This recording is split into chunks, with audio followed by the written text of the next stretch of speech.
Good afternoon. My name is Reverend Casey Taylor. I am the senior minister here at the United Life Center for Spiritual Living, and I welcome you to this afternoon's Spirit Uncuffed. Since we got a little time, we started a little bit later than normal. Our guest of honor today has arrived and is still getting ready, so I wanted to give her a little bit more time to get situated and arrive. But while I do that, I've been moving in flow, seeing what happens, and time has allowed for me to share how she got here, how all of this happened, and why we are having a Kirmani takeover, a Shaman takeover event today, in the middle of the day. So I'll tell y'all the story of how this all happened. I would say the end of September, I was scrolling on Facebook. Y'all who know me know that I am elder millennial who scrolls on Facebook. And I saw a picture of Kimani and Shia LaBeouf from Transformers in Oklahoma City. And my heart said, you need to know that lady. So I was like, all right, heart, let me text the person who posted this and asked to connect us. And so I texted, it was my old landlord, asked her to connect us, and she did it right away. She just sent me her number within minutes and texted her and said, hey, I'm the senior minister at United Life, here's our website, let's chat. And I didn't Google her, that was as far as it went. So we set a date to meet at 30th Street Market. I don't know if y'all are familiar with that. I'm a fan of this place. It's in the Paseo on 30th, which is why they call it that. Set a date to meet there on the day of the Peace Festival last Saturday. And she texted me and said she wanted an award, so she wasn't going to be able to make it. And so we set a time. We didn't set a time. We just said, how's next week? Next week was not good for me. I was like, the week after is good. And we just kind of left it there. And honestly, it flew out of my mind. That is just what happened. So last week, this Sunday, when Risa was here doing all her drumming, some of y'all may have heard that Risa had a sweat lodge on her property that day. And I was not planning to go. I had an event at that time and was not planning to go, and just learned about it that day. And my event got canceled. So I was like, all right, guess I'm meant to go to a sweat lodge. Was not hydrated in any kind of way.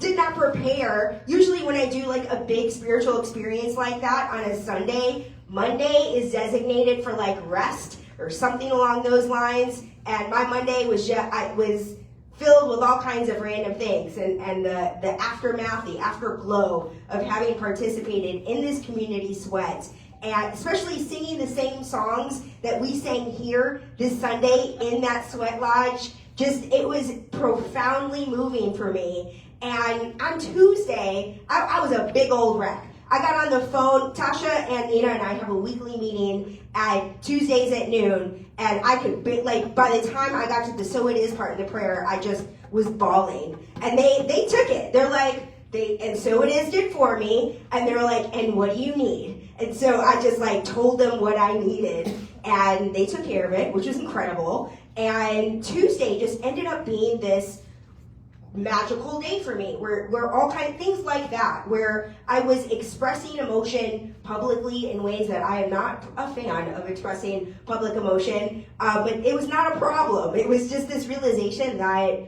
I'm in a community where I'm safe enough to be who I am, to feel my feelings, and was fully supported. That same day that I had that Tuesday meeting with Tasha at 12 p.m., at 11:50 on my way into the office, Cody and Susan, I said hello to them on my way in, and they were like, how are you? And I just shook my head, and Cody said, can I give you a hug? And I was like, I'm probably gonna cry. And he's like, that's okay.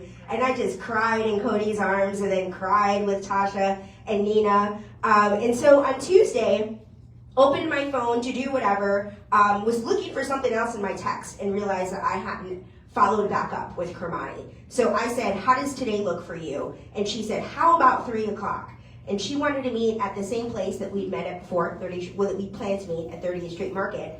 I had a 1 o'clock meeting at 30th Street Market already. So I was like, yes, yes, yes. And all kinds of magical things happened during the time before she arrived. And when she got there, she asked to look at my palms, and she read my palms for filth. She told me truths about myself that I don't say out loud, that I don't admit to myself, that I've never really admitted to myself, and she just laid it all out. Perfect stranger. And she asked me some other questions, and I answered them, and she's like, that's not the truth. And so I was like, okay, because she's a stranger. Like, I don't just tell people my whole life story. She was asking some real intimate things. And I told the answer I give to strangers, and not, that's what it was. And she saw right through me. And so the day just continued to flow. We found ourselves back here, and she told me about a vision that she had for taking over Spirit Uncuffed.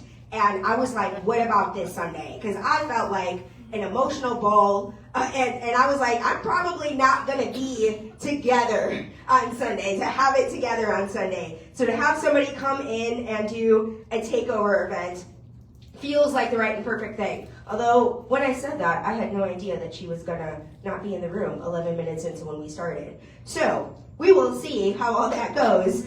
Flow is how flow works. But the living in this concept of flow, that our theme this month is loving the unlikable. And I shared with y'all in the first 2 weeks, Cody, I just gave you a huge old shout out. I'll tell you about that later, but come on in. Oh, good. I'm glad you did hear me give you a huge old shout out. So this theme of loving the unlikable started for me on November 1st. I had this experience of just getting a little bit sick, and I told y'all about it. And it was so funny because I was a little bit sick the entire time. Thank you. It was mostly just releasing of gunk from my body for a full 3-week process. And that's surely an opportunity to love the unlikable. I am grateful that what no longer serves my body is being released. And it's really cool to be in an environment, to be in a place where I feel comfortable being who I am and letting the gunk just express itself. And I'm saying this specifically because, actually, I was going to tell y'all this later, but I'm going to say this now, and maybe I'll say it again. It's so funny where I was just I didn't know I'm in flow, and Kimani is not here. So I'm just going to share with y'all what we've got going on. A couple of weeks ago, energetically, we started to really question whether 3810 was the right place for us. And while sitting in that question, the Healers Co-op at 4917 North Portland came into my purview. Some of you may have been there before for our 12:30 sound baths. People have a tendency to share how they were there earlier today, or earlier on Sundays. They do a breath work on Sundays at 10 a.m. and noticed that a lot of those same people were coming to our events. And so we sat in the question and just went over to the Healers Co-op to see the vibe, to see the situation. And energetically, as we were questioning whether this was the right place for us, every member of the Leadership Council walked into the Healers Co-op and said, yes, yes, yes, this is right, this is right. And the Healers Co-op said, if you want to be here, you got to do it now. There are other spiritual organizations that want to be here on Sunday, so if you want to be here, it's got to be now. So on Thursday, we signed a lease to move into the Healers Co-op in January, the very top of January. So it's about to be new year, new us, in a new spot. We're moving our offices, and Spirit Uncuffed is gonna be there starting at the top of January. So on Thursday, Mary Lee and Tasha and I went to the Healers Co-op to sign our lease. And I shared what I had been experiencing from having this intense experience of a community sweat on Sunday, this intense experience of having this magical connection meeting with Kimani on Tuesday, and Thursday show up for our lease signing. And the landlord of our new space, his name is Jay Wright. Jay Wright is a big fan of hape and offered to share, to perform a hape ceremony. And it was my first time utilizing hape. And the way that he described it was that it is integrative. And as I was feeling incredibly out of sorts, an experience having this ceremony experience to be integrative felt like the good and the right thing. And so this is how full circle, how it leads to the gunk. So after that hape experience, all kinds of gunk came out of my body. Like Jay's there, Suzanne, who I've just met recently, but I've been running into her everywhere, who's at the Healers Co-op, Tasha, Mary Lee, all this gunk just flying out of my body with all these people in the room. And it was really nice how comfortable I was with the purge. Jay said that hape, it tends to be a dirty sport, and it proved to be the case with me. But that day, all of that gunk that released itself from my body, I've been free and clear since then. And that integrated experience of I was in this high state of mind, and this hape kind of just brought me down to some version of normal. And I'm still in my flow. So I've been hearing a lot about how 2025 is like this closing chapter of a year, and 2026 is this opening new chapter. So it looks like our guests of honor, our babies, are coming in. So now y'all have a whole lot of context as to where my week was and why I'm not. We're doing things differently. That is why we are doing things differently today. Give me some time to heal. I'm flying to Chicago for the holidays. From Monday through Wednesday. I'll be back here on Thursday and just doing my flow, doing my healing work. I am not speaking next week. Donnell Cole will be speaking next week. It has something to do with monsters. It was something like Think Like a Monster, something like that. So you'll see some info about what Donnell's talk will look like next week. So I really appreciate that. I've got a couple of weeks just to feel, just to be, just to do. You think you need 5 minutes, Kimani?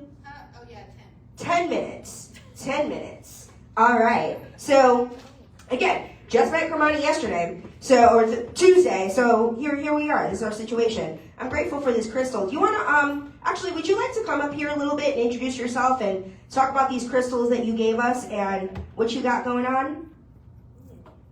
Okay. First off, I want to talk about the Native Purification Lodge. We don't call it a sweat lodge. Sweat lodge would be like derogatory to the ceremony. Backwards men like Lakota Sioux, the one that's the clown, like falls down in water and make everybody laugh in the mud and stuff.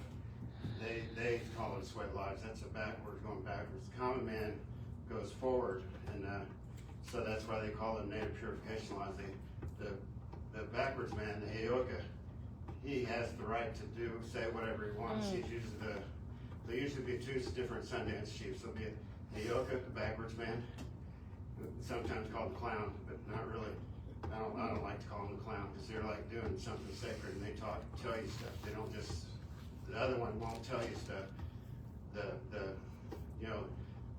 The common man, he'll just watch and Heyoka's the one that will say stuff to you. So anyway, so we call it a Native Purification Lodge, and there's 3 areas that go with that, plus all the nature that comes into it.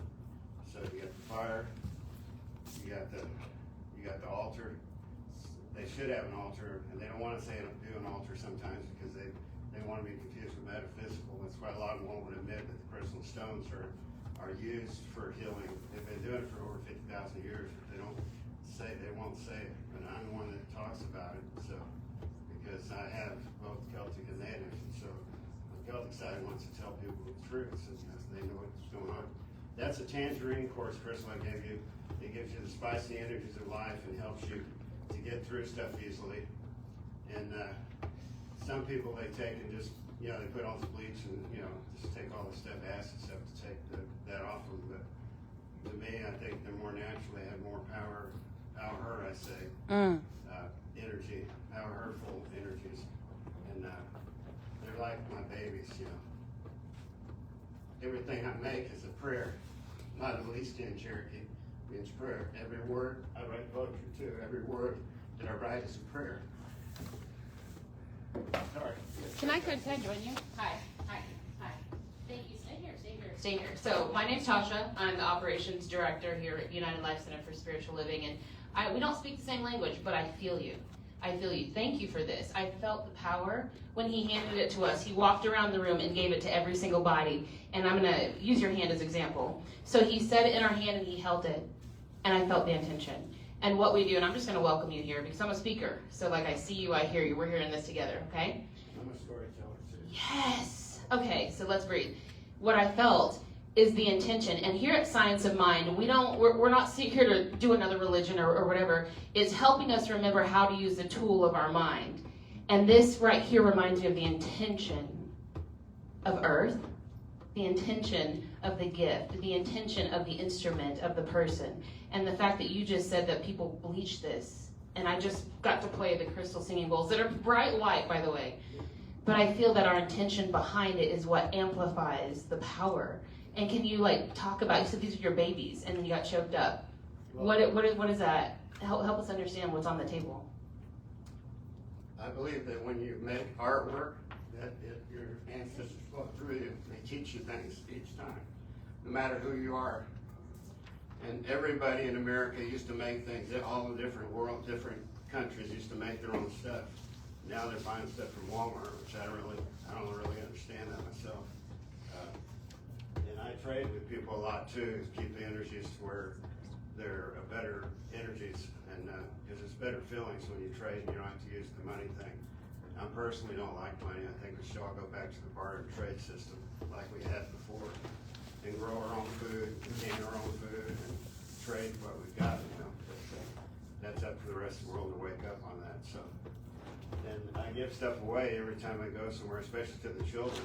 The children of the future, we need to treat them with kindness and show them that we care about them because they're important. And to Native Americans, our families are really important, and most people don't know that. And my wife and I took care of her mom for 2 years. They both passed on. But anyway. So I consider these my children. Everything that I make is a part of me, goes into it. And it's not about money for me, it's about the people and the storytelling. Without the storytelling, and I don't talk about his story, because his story is the victors. I talk about her story. That's what really happened. If you ask the mothers and grandmothers, they can tell you exactly what happened. And a lot of the stuff you see on TV is not correct. My name is Mitchell Dean, but my native name is Crucia Ray, and that's gifted to me by my godmother. And so you'll see my prints over there, my paintings. I paint only animals. I love people and animals, but I don't paint people. I paint only animals, and I paint a different animal. And I usually don't repeat things, but I watch videos before I painted the whales, and I'm painting whales and writing poetry about them. They get caught in the big nets, and I don't know why they allow that stuff. Anyway, thank you, Jerry. So please stop by and see him. He's amazing. He's my friend and my spiritual friend. He really makes everything with his heart. He's very knowledgeable, and everything that he makes is with purpose. So please stop by. He put a lot of effort into coming. I literally called him last minute. He's Native American, and he believes, just like a lot of us, that Mother Earth is, we are. Well, I'm actually Cherokee. On my mom's side, I'm Cherokee, Scottish, and my Scottish clan, the Mackay clan, is the reason that I have a Cherokee, because they tried to protect the Cherokee after we got cleared off our lands. We saw what was happening to natives when we came here. We said, no, that can't happen. So we tried to protect them. That's why they absorbed us into the long-haired clan of the Cherokee, is what they call that band, is the one that starts out, and then they decide what they're going to do with you. And from that came the peacemaking. A lot of the peace chiefs came from my I clan, the Ivy clan, that came in, absorbed into the Mackay clan, which you don't know as the McCoys. They're the same ones that fought against the Hatfields, and it was over a stupid pig. They gave us a pig, we were hungry, we ate it, and then they got mad at us. And so every time we remind them to get mad again, we said, let's just stop reminding them. But then it took a girl and a boy from different clans come together and they love each other and said, well, we don't want to kill our own children. So thank God that happened, creator that happened, because that got rid of that. And I also have black blood from the Congo in Africa, and my drum that I play is from the Congo. It's a Congo drum from Congo, Africa. I didn't know that I had that blood until later on after I got the drum. And then on my dad's side, I have Maya and Inca from his mom, who actually did digs in Palenque, Mexico. She was the first one, and they were called her crazy woman in Spanish because she was digging with her bare fingers, and she told them there's stuff out there, we got to get it before they take it away and put it in the museums. And then they laughed at her, and then they came back, the same people came back and helped her to do that. And then they got all the stuff in the museums. That was in the early 60s. And then in the 70s, Ron Louise came through there, and he poured down through the stairs and found a room, empty room, and he opened it up, broke in there, and there was Pacal's grave. Pacal means shield warrior in Maya. And he was unheard of, 60 years as a king, Maya king, because he worked with everyone. He didn't just work for his own people. So he had that sarcophagus. If you go to, we went to Roswell Museum, my wife and I, they have a thing of that because they believe it's outside sarcophagus where it's carved up. It looks like he's going up to, in a ship but what it represents is that he's evolved with the underworld, and you have to go through there before you come out. That's why a lot of Maya kings, royalty, all the people were buried with a green jade, and that came off from Guatemala. They had different colors. With the green one, they would only let the royalty wear it so that they'd be recognized, so they wouldn't have to go through so much down there. And then came out through Eloia to Mother Earth, the womb, and then came up, and then they reached a new body, new realm. So anyway, yeah. Thank you. I appreciate all that context. I also I really appreciate you saying that the concept sweat lodge can be considered derogatory. To be clear, the sweat that I participated in was not native led, so they would have called it a native purification experience because there were some things I think that were inspired by native cultures, but I believe that Risa Suave does a really good job of being clear that she's making her best effort to honor the ancestral and cultural traditions while also doing her best not to appropriate these things. So that's what it was. And normally, for me, I wouldn't have pursued something like that. It was because I have been singing these songs with Risa over the course of the year. It was something that in a moment that felt really right for me. And I noticed for myself while in that experience of the sweat that when I was in my 20s, I used to listen to songs on my headphones and be in a sauna and didn't even recognize how that was this healing, ancestral healing practice when I was doing that in my 20s. So I was grateful to be reminded of the value of singing in community and physically releasing what no longer serves. So just to give y'all a sense of some sense of what to expect over the course of our hour. Some of you participated in our sound bath, which is held every Sunday at 12:30. Next, we're going to speak our vision and mission together. I always say, if there's something in it that doesn't resonate with you, please feel free not to say it. And please feel free to talk to us afterwards about what parts of it did or did not resonate with you. You are more than welcome to do that. We are moving conscious giving up to the beginning, just because I don't know what Kimani is doing, so I just want to give her the freedom to do what she does. And then we're going to close out with announcements and goodbye after that. So this is the leanest Sunday outline we've ever had going on, because we're just giving Kimani freedom and space to do her thing. So let's go into our vision and mission. All right, I invite you to speak this with me. We are a loving, inclusive community, joyfully expressing spirit. We honor, celebrate, and support each individual's awakening to their spiritual magnificence. We empower each other to create happy, healthy, abundant lives. All right, so yeah, like I said, conscious giving is going to be sooner rather than later. After we affirm this together, and again, just like the vision and mission, if it doesn't resonate with you, don't say it. After this, I'm going to leave this QR code up on the screen.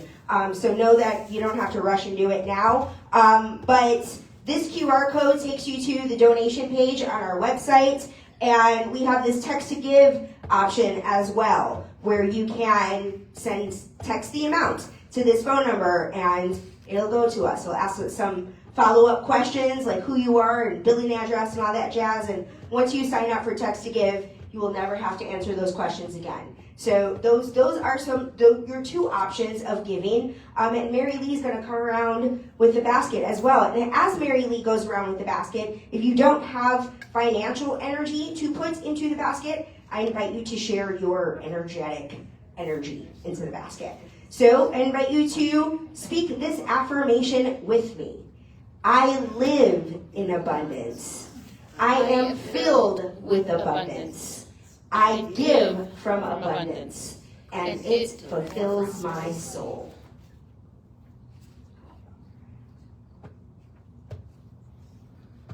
All right, Kimani, you ready? Yay, look at us in our divine timing. I love that she's got a baby on her hip this whole time. This baby came and Kimani was hanging out in my office and kissed all my Care Bears. Very, very cute. She went straight for them, which makes sense. Like, they're pink Care Bears, pink fuzzy Care Bears in my office, and she's a baby. She liked the Pez dispenser, though. Played with that a lot.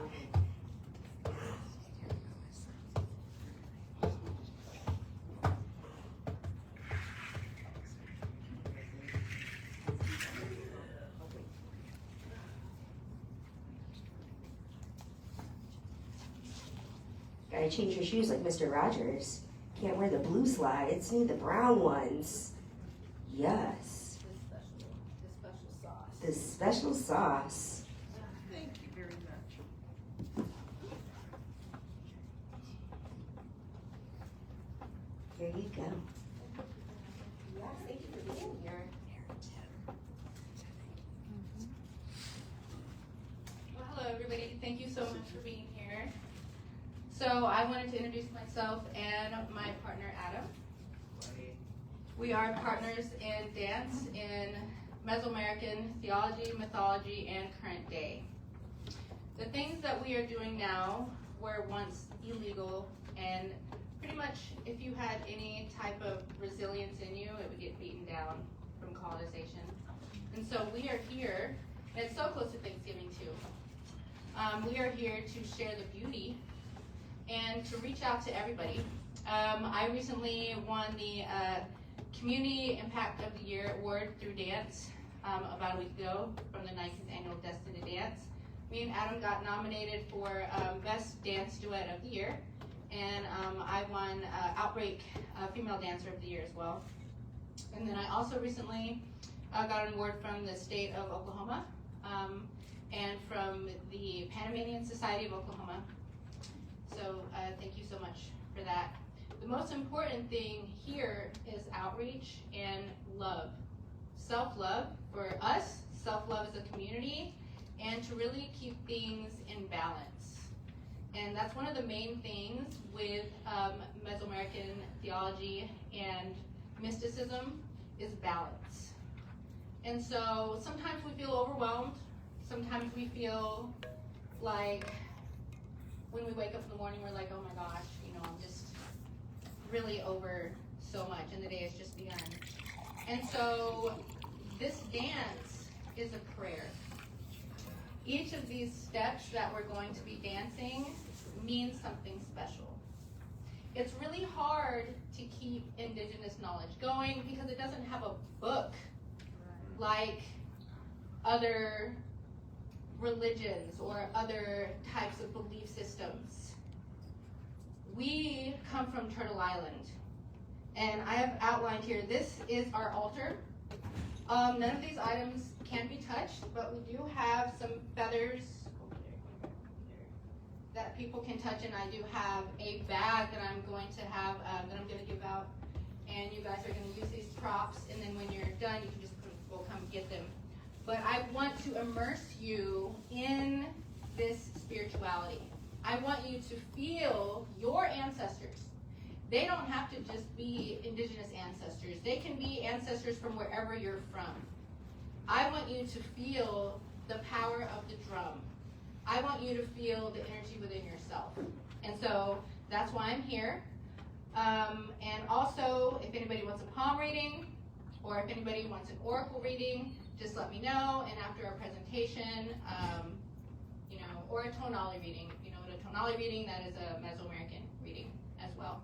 I'm going to hand you over to Adam, and he's going to explain himself and his beliefs. Now, me and Adam met through the drum. We have both been traditionally trained. We both belong to a kabuli. Mine is in New Mexico, his is in Texas. And also, I'm training in Texas as well because we just went to an amazing ceremony.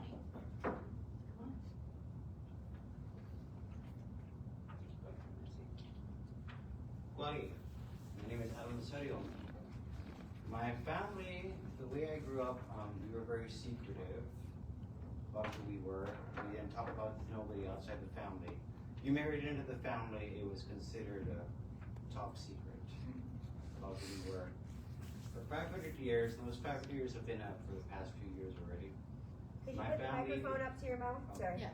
My family were direct descendant of Cuauhtemoc, the grandson of Moctezuma II, from my father's side of the family. And on my mother's side, we're Apache Coberos Negros and Maya from Guatemala. On my father's side of the family, we also have the neck from my grandmother. We're gonna mess up with the Pueblo. We have a family weave that has our family history that dates back 8 to 7 generations. All that's put away in the cedar chest, for protection, family reasons. Growing up in this world, it was hard, but having to learn and get to everything, which I just like me. But it's what we use to live this life. Spiritual wise, my grandparents are very conservative about what they knew about sharing with other people because it was considered orthodox by other people. Or there was so much being misconstrued about it. History books, there's a lot of things that have been written about us that isn't really true. Grandfather would always say, they say this and that about us, sacrifice people, but they don't understand the meaning behind it. When this was done, it was considered a great honor, and we didn't do it every time, every year, almost every day, like the Spanish everywhere. No. This was done for a specific reason, to maintain the world, to maintain a renewal, to maintain life. When you did this, you were not just giving yourself up for the islands, for the entire world. Give you an idea of how deep our spirituality goes. Now this goes for all native tribes. And my grandparents would say this growing up, that we had relations with the people up north, and we had matched the people for the south. Now I know this is true, because there's some Inca, people that we had conscripts and an arranged marriage around the time of Moctezuma that was between an Incan princess and his family that we had. Yeah.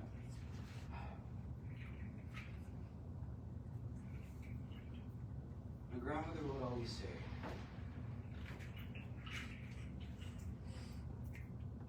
people think they know everything about us. They know very little.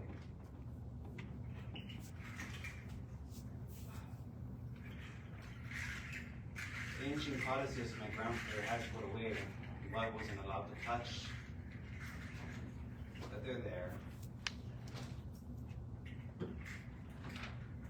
For me and this spiritual road that I was on, and me bringing Kimani, which I'm grateful for.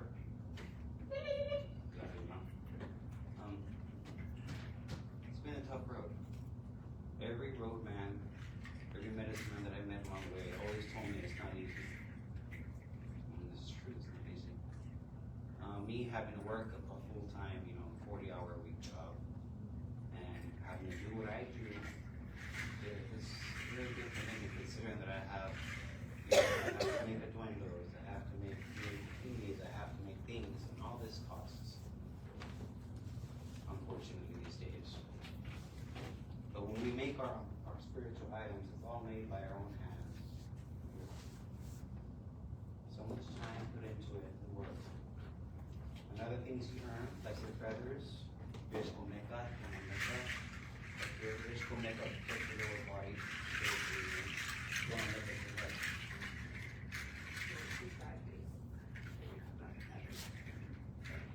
On our kupilis, the feathers represent the rays of the sun. The microphone. Kupilis represent the rays of the sun. Alright, that's what our kupili stands for. It's not for receive and give back to creation and so on. And her feathers that she has here, blue water, white air, black for death.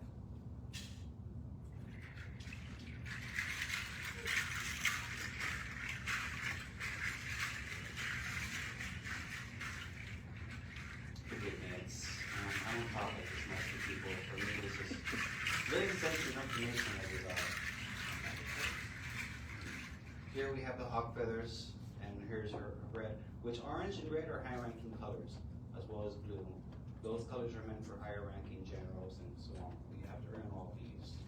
As well as the pink and green and white feathers, you have their hawk feathers as well. Hawk feathers are of higher ranking. You have to go through many medicine ceremonies to earn these. The blue jay feathers as well. Those have to be earned through years of going through medicine for field and so on. So also the macaw feathers. Each macaw feather transferred a number of ceremonies she has been to.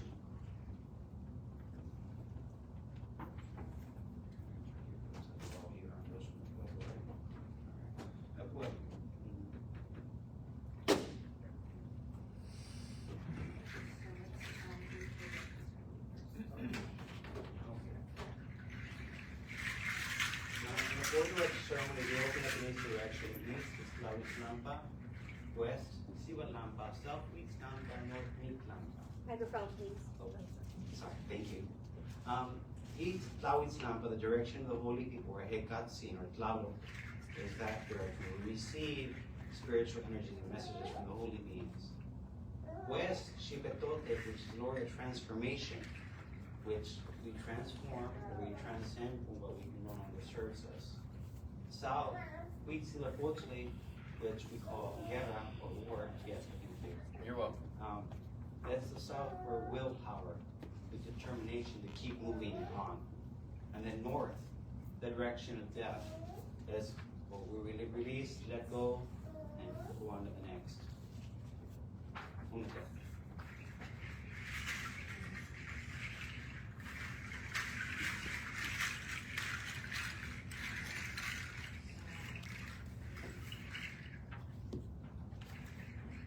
So as he said, we are going to do the 4 direction ceremony, and a lot of these rituals have been taught to us. Again, like I said, there's no book, so we've had to directly learn this from our elders. And as many of you know, it is so important that we keep our knowledge alive. So we are going to do the 4 direction ceremony. What do you need? Someone to take them. Yeah, or do you have a, because he's Yep. gonna say some stuff, so Yep. if you wanna, Gotta stand back there. yeah, stand would be amazing.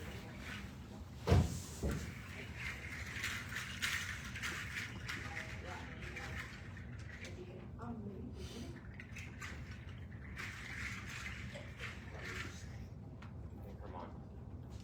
Just get all the way around, maybe you can get you around here. More. Oh my goodness. Yeah, yeah.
And now we have completed the 4 direction ceremony and we have opened the portal to the Cosmica. And next we are gonna need some music because we've got some dances to do. But before that, we're gonna come around and bless everybody that is here. We have made some beautiful rose water that I will be spraying, literally just rose petals and water. And we'll be playing a song in the background. So, I don't know if there's anything we can put up some music too. I have a speaker. Yeah, All right. yeah, Thank you. okay. That's amazing. Yes, it is. Yeah. So, have you got your dance ready?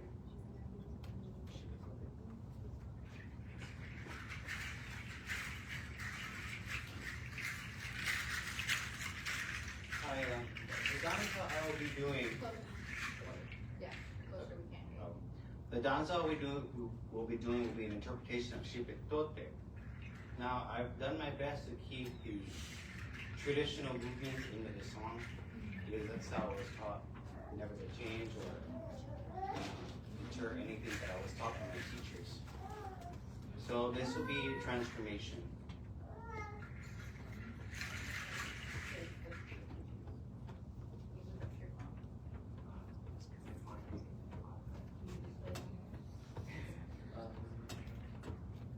It'll be charged essential to.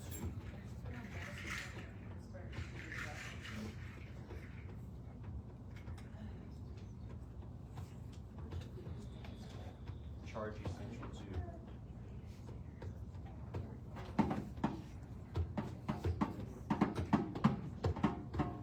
There's drums in the back if y'all don't have one. Right at this table right over here. Yeah, feel free to grab it. And get energized. We're here to get energized.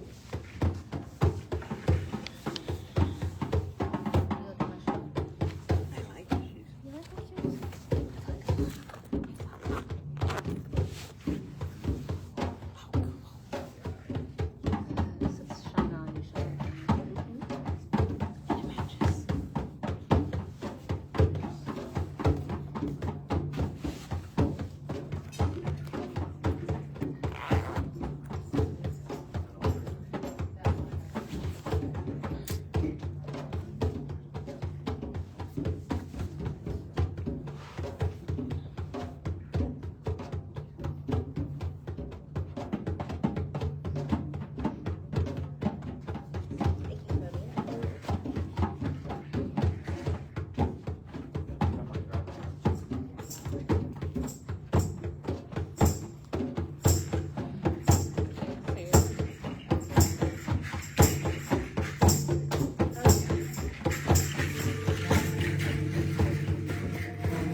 we're gonna come through and offer blessings for everybody. And I want you to listen to the lyrics of this song. This is about self-love, self-discovery, and not being boxed in.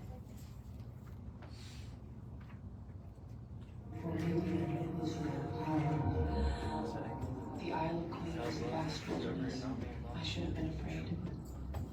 But as I surrendered, everything I needed became available. The island became a metaphor for my inner world, and in my solitude, a voice began to speak the secrets of the universe.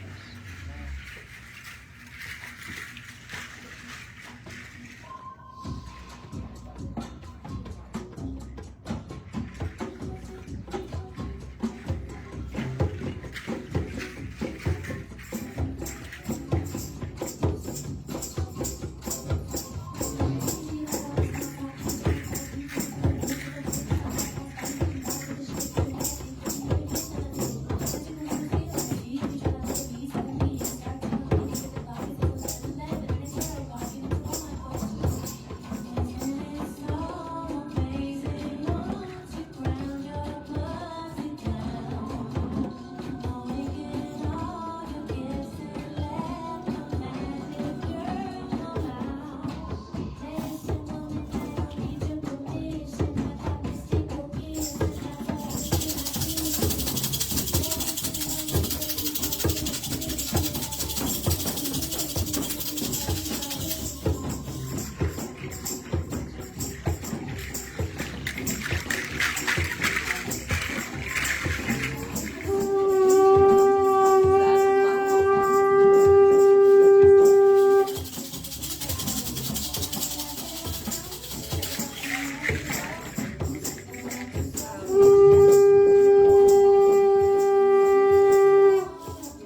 Thank you. Thank you. All right, so now we're gonna do a little interactive stuff, and he's gonna get ready to dance. And so I'm gonna be passing out this interactive stuff, and I just really just want you to just feel it. You know, there's some boas, so I'm gonna pass those around real quick while he gets ready.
And so we still do that now in our tradition. And so I am sharing a piece of me with you. Feathers, as everybody knows, I mean, we love feathers, but back in ancient traditions and even now, feathers are revered. The feathers on my headdress are all earned. Every single feather that I have on that headdress is earned or given to me. So just know that when I'm giving you this energy, I want you to take this energy with strength and keep it within yourself. Every day that we wake up, we are given another chance to be happy. Best day ever. Best day ever. Best day ever. Thank you.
Adam met is crazy. It was a couple years ago, but I was drumming in the park.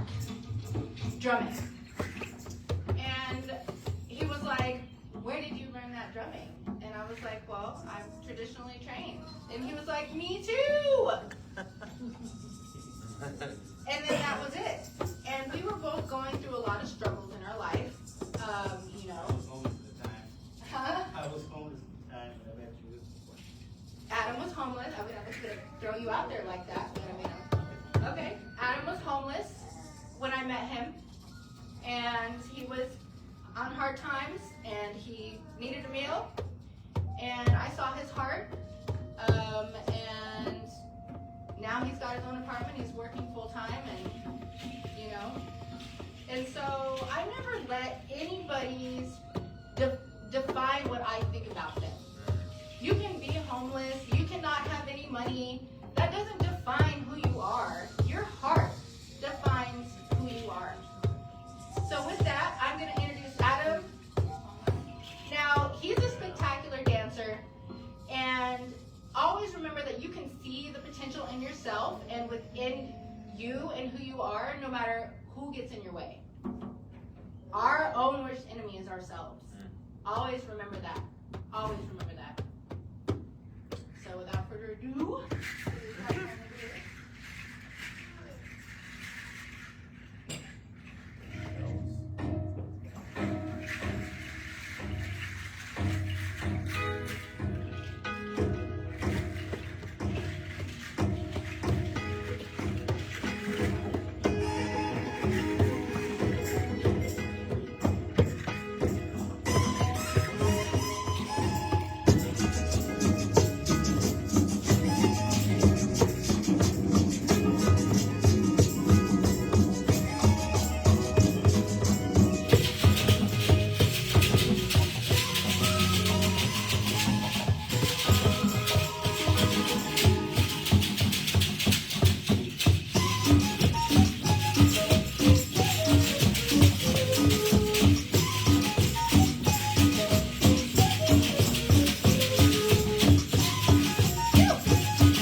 understood.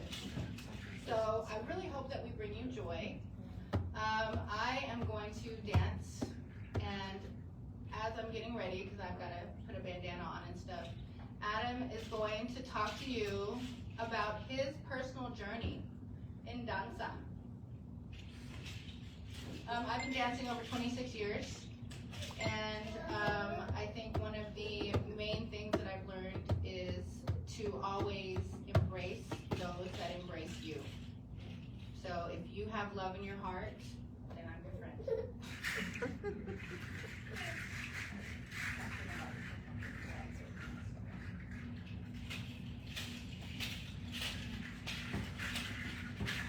Hello.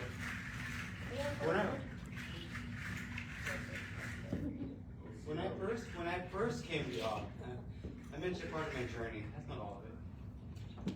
In my time, around my early 20s, I started finding more people that were into their traditions and keeping them alive. One medicine man I ran into in Corpus Christi, Texas, his name was Larry Ringenturtle. Passed away just last year. He's a good medicine man. Always told me to keep my head up and not to let anything else, anyone bother me with. There were some elders there that I met, the Panapache tribe of Texas. Domingo Carrillo, and there was Elder Milo, and his other brother, was there, Jesus. And they come talk to me and talk about my family. We know who your family is, but you know, nobody talks about them outside the circle because it's a secret. And they told me, we know about your family and who your people are. And don't ever be discouraged by anybody else telling you otherwise. So on my red road, my path, meeting all these elders, taking part in ceremony, the drum, and so on. You know, further down the road, I ran into Ray Rios, who ran the Peyote Church of Anaguana. That man, if we can get an idea, somebody of such a clarity of mind that understands that no one in this world is perfect. We are all capable of making ourselves better. Any given day. No matter what anybody uses against your past against you, do not let that bring you down. He's a role man I revered. He was traditionally trained by Hopi Pueblo Navajo elders. And he always, you know, would give me a heads up or thumbs up, you're doing a good job. You know, keep doing what you're doing now. And he always told me when I discouraged or, you know, just, you know, thought about it by myself, he's like, no, you're an ancient. You look ancient, Adam. Do whatever I think you know. Times went by. I had many spiritual dreams about him. This happened after he passed away. And every now and then, when I was feeling discouraged and missing the building church because I've been away from him so long, he'd always tell me, and he would tell me this while he was alive, don't get a big head about things. And he would always come to me in my dreams and let me know, you know, things are going to be all right. Keep going this route, this is going to happen. You know what? I kept pushing on. You know, better things happened. Yeah, it was hard at first, but climbing the mountains ain't easy. And that's life. And, you know, my life hit rough again. I ended up here in Oklahoma City. It's been about 8 years I've been here.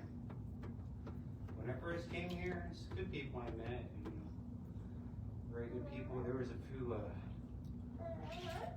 Navajo families I ran into, Arapaho, Cheyenne, Sioux, some Chickasaw families I met, good people. So, you know, wherever I go, there's always help coming along somewhere, and there's always been help for me. So Oklahoma's been tough on me, but you know what? It's also helped me. And the good people around this state have helped me. All right, even in my hardest times, there's been good people. So, thank you, and it's an honor for me to be here. Thank you. Thank you.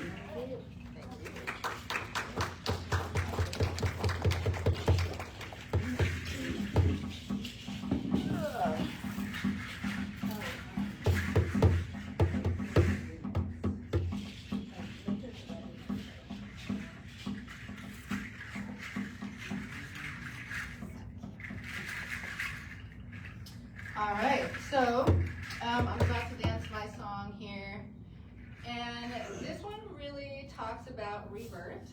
It's really important to me, and really just important overall is, like I said, every day you get up, you make a conscious decision to be a better person. I'm a better person than I was 2 years ago, and it took some effort, you know, but I would like to say that I was. We can all change. Who actively tries to make a better them every day? This is what I'm talking about. So with your feathers, when I am dancing, I want you to feel the energy just like you did with Adam, and you can see how much strength he put into his steps. You know, it's not easy. It's not easy being a dancer. It's not easy dealing with anything. Like I said, when I met Adam, me and him were at very different points in our lives. I was down, he was down, and did we judge each other? No. We embraced what we knew, and what we know is dance. And dance is our prayer. So I'm gonna get my headdress, and then I'm gonna center here, and then I'm gonna dance. So, yep.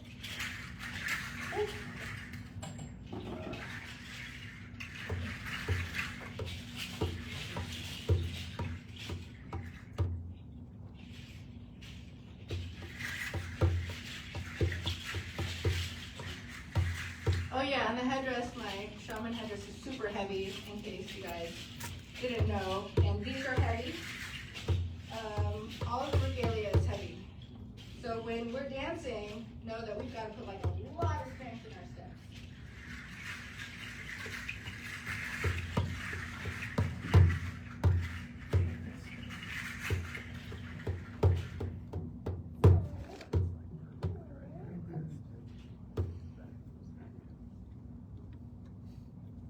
Is it okay to take pictures or videos?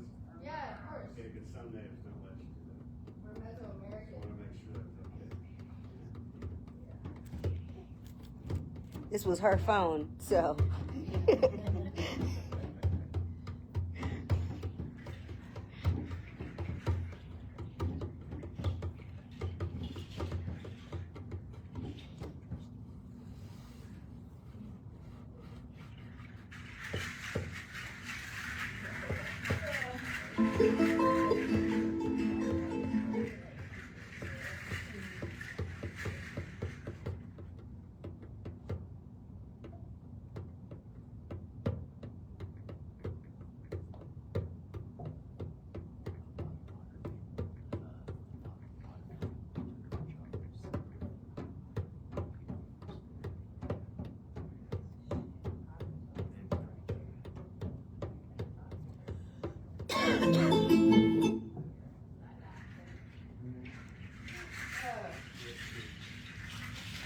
Yeah, also, I performed like hundreds and hundreds of places, and it's a joy to do community outreach.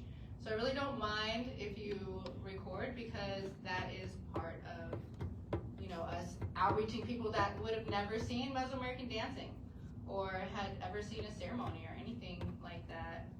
A lot of the things that we teach, they don't have in books. So just remember that.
questions.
All right, so we are open for questions.